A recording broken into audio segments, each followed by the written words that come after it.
අන්න හරි නේද ගුරුතුමා? අන්න ගුරුනාථ ශාන්ති කර්මයක් පටන් ගැනීමට ප්‍රථමයෙන් බොහොම චාරිත්‍ර තියෙනවා ඉෂ්ට සිද්ධ කරන්න. අන්න හරි නේද?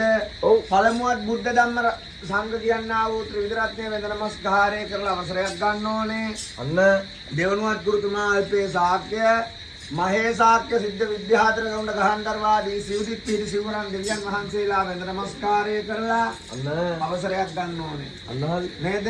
ඔව් ඊට තුන්වෙනුවත් ගුරුනාංශේ මොකද අපිට ශිල්පයේ පුරුදු පුහුණු කරපු අපේ ගුරු දෙමව්පියෝ සිහිපත් කරලා වැඳලා අවසරයක් ගන්න ඕනේ. නේද? ඊට සිව්වෙනුවත් ගුරුනාංශේ යාගය කරවා ගන්නා කරවා දෙන්නා දෙපිරිසයි. යාගය කරවා දෙන පිරිස හැටියට අපිව හඳුන්වනවා අදුරු පක්ෂයේ විදියට කරවා ගන්න පිරිස හැටියට ආතුර පක්ෂය හඳුන්වනවා.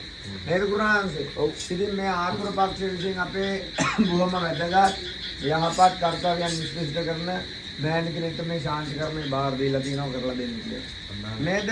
ඔව් ඒ මිනුවන්ගට ගුණාංශ සතර දේවාලයේ නේද? දේව කටයුතු කරන්නා වූ ඒ ජටිකම් කරන්නා වූ ඒ ආශමෑණියන්ට ගුණාංශේ ආරාධනා කරලා තියෙනවා මෙන්න මේ ශාන්ති කර්මේ හොඳ ආකාරයට සිද්ධ කරලා දෙන්න කියලා.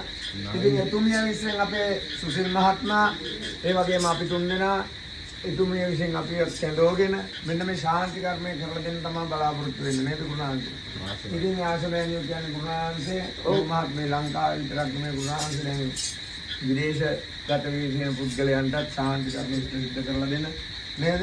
ඔව් ඒ ගමට පළාතට ගුණාංශ සේවයක් සිද්ධ කරන බොහොම වැදගත් මෑණි කෙනෙක්. ඔව් නේද? එතුමේ ගුණාංශ වැඩි ආටෝප නැහැ. නේද? ඒකත් කියන්න බෑ. ගොරුවට ඇන්දිලි ආටෝප නැහැ කරන්න ඕන දේ තාක්කයට එතනින්ම කරලා දාන පුද්ගලයෙක්. නේද ගුණාංශේ?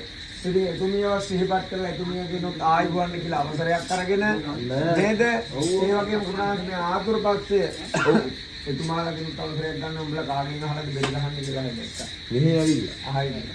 අහන්න ගන්නෑ නේ. ගුණාංශ ඒ සෑම සියලු දෙනාගෙන් ආයුබෝවන් කියලා අවසරයක් අරගෙන ගුණාංශේ අන්න මෙන්න මේ ශාන්ති කර්මයේ ගුණාංශේ අපි දන්නා පමණින් ඉෂ්ට සිද්ධ කරලා නේද? මේ ගෘහස්ථානයේට වර්ග හතරකට මේ ආත්‍ර පංචස්කන්ධ වලට වැඩි වෙන දියන්තා වූ අන්න 89ක් රෝග නානුවක් ආදී 203ක් කාන්ත්‍රාවන් අන්න කල් කර්ම ධූරීන් භූත වේවා නේද? අන්න සැපසේ නිරෝගීමත් ජීවිත ගත කිරීමට තුනුරුවන් ප්‍රදාන දෙවියන්ගේ ආශිර්වාදයෙන් නිමදව ලැබේවා. හිතන දේ ඉෂ්ට වේවා, පතන දේ ඉෂ්ට වේවා. හිතන පතන සෑම යහපත් සිතුවිල්ලක්ම ඉෂ්ට සිද්ධ වීමේ යහපත් නිරෝගීමත් ජීවිත ගත කිරීමට දෙවියන්ගේ ආශිර්වාදයෙන් නිබඳව ලැබේවා කියලා කියනා වස් දොස් ධූරීන් භූත වේවා කියලා ගුණාංශ